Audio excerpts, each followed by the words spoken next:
ഇപ്പോഴത്തെ കാലത്ത് എല്ലാ പിള്ളേർക്കും ലവൊക്കെ ഉള്ളതല്ലേ. ഇവനെയൊന്നും കണ്ട അതിനും പറ്റത്തില്ല. ആവോ എനിക്കറിയില്ല. ട്രാഫിക്കിൽ കിടന്ന് അടി ഉണ്ടാക്കിയിട്ട് സസ്പെൻഷൻ കിട്ടിയാലും ഞാൻ ഇവിടെ പറഞ്ഞിട്ടില്ല. പെണ്ണ് കാണാനാ വന്നേക്കുന്നത്. കുറച്ച് നേരത്തേക്കെങ്കിലും നിന്റെ തൊട്ടാത്തിരിക്കുന്ന സ്വഭാവം ഒന്ന് മാറ്റി വെച്ചണം. കേട്ടല്ലോ. ഞങ്ങളൊക്കെ കല്യാണത്തിന് വിളിക്കോ? പ്രസാദേട്ടന് റിലേഷൻഷിപ്പ് ഒന്നും ഉണ്ടായിട്ടില്ല.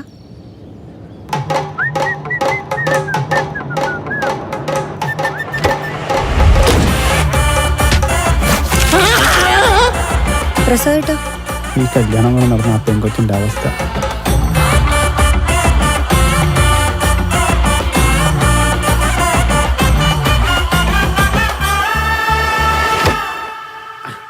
വണ്ടി സ്റ്റാർട്ട് ചെയ്യട്ടെ.